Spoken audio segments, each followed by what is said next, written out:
So where am I from? Yeah, where are you from? So I'm from the Isle of Man. Full measure.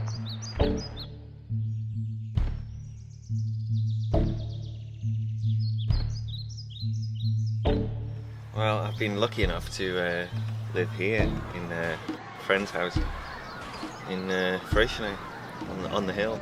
Yeah, it's like one of the most beautiful national parks in the world. The best quality rock, and I'm there on my own 90% of the time. Covered in your blood. Yeah, so I've done a fair bit of sport climbing there. Kind of just went up through the grades really, and then got onto Augmentium, and that kept me busy for 2 months. For ages I thought, I can't do this route, you know, it's too hard for me, like, because the top's really sustained the crack and everything. By the time I got there, I'd be wasted, and I could do the top if I sat there for half an hour on the rope. I think I tried the route for 15 days, but that was spread over like 2 months. So in that time, I sort of accumulated a bit more fitness, got the route a bit dialed. And I'll leave again to show them what you've done.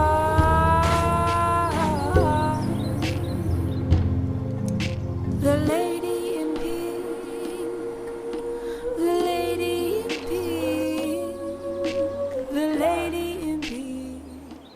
Trad climbing just, it's more. Like, sport climbing is great fun, but, you know, ultimately it comes down to fitness. You know, it's like, are you fit enough to do that route? You've done all the moves, can you now get it all right and get to the top? And I enjoy it and everything, but trad climbing is still holding on to that sense of adventure, which is where climbing came from, I think.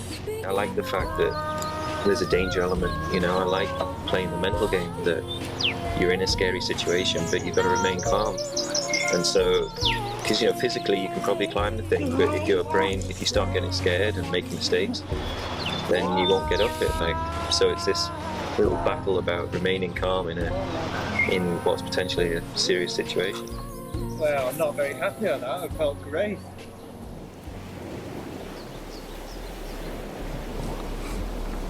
That's it. You know, I've been trying this route for a while over the winter when the conditions are good, but we'd had this big dump of rain, like 30 mils fell in a day or something, and the crack had been seeping just at the crux, so it's like nightmare, you know, like only the crux moves were wet. And I'd gone out on a Saturday with a few people and tried to ascend it, and for the first time in 3 weeks the crack was dry, and it was like, right, this is it, must do it today. Got to a new high point, fell off, made it cock up. Come on, mate.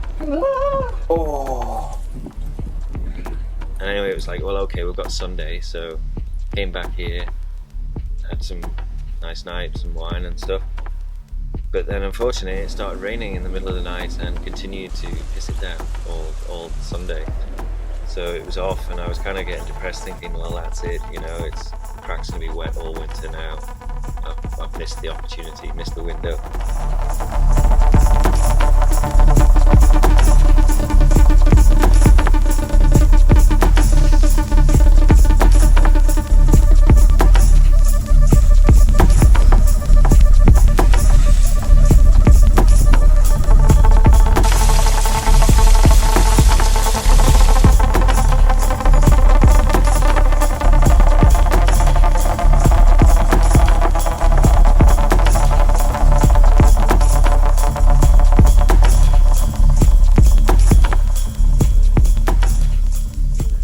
The next day I woke up and it wasn't raining, it stopped the previous afternoon, and I was thinking about the way it seeps, it takes a few days to get down to the crux basically, because it's not coming from the top, it's coming out of the crack. And so I was like, right, well, maybe we could go and I'll you know, might be able to send it might not be seeping yet. So anyway, that night I had these really vivid dreams, like, you know, really amazing dreams that I could remember everything in the morning, and really colourful about where I used to live in Nigeria. This great pool party that we were having, and the pool was like a mangrove grove, but it was actually a pool in someone's lawn, and all these little hummingbirds flying around, all really trippy colours. And but I was on some mission to do something. I can't exactly remember what I had to do, but it was really important. It was like, and really difficult. And I realised I couldn't perform my task without superpowers. And thankfully, at this pool party, there was a couple of superheroes stood by the pool drinking cocktails, and one of them goes to me, "Here, Squib, take this. This is Augmentium." And I was like, "Yeah," and he had this stuff. It looked like the metal from a coat hanger, or like metal spaghetti. It was flexible. And he's like, "Yeah, take this. This is Augmentium." And I was like, "Wow, what's Augmentium?" He goes, "Oh, it'll give you superpowers." And I was like, "Oh, okay." So I remember I ate this whole piece of metal spaghetti, but I took too much, you know. It was a bit too strong for the body, so I had to make myself sick, and all this green foam was coming out of my mouth. Remember all that? But anyway, then I got most of it out and kept enough that I got these superpowers, and I could go off and do my mission, whatever that was. Anyway, I woke up in the morning going, "What is Augmentium?"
I've done 1,000 sport routes in my day, and I can only really remember a handful of them, but I can pretty much remember every scary trad route I've ever done, and the feeling I got, and the details, and the smell, and everything. Like, you know, it enhances your senses, I think, because it's another level of focus you have to have.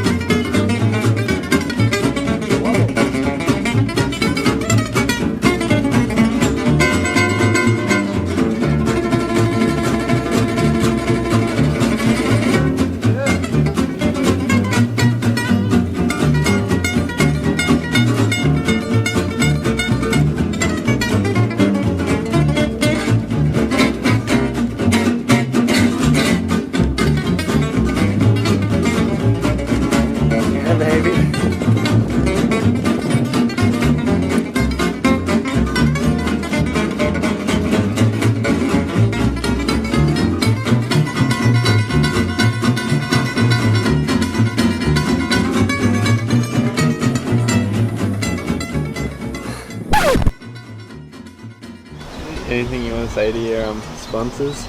My sponsors? Yeah. Yeah, can I have some money? Because I haven't got any sponsors. Like if I was half my age and had breasts, I'd probably be able to get sponsorship, but I'm not half my age and I don't have any breasts.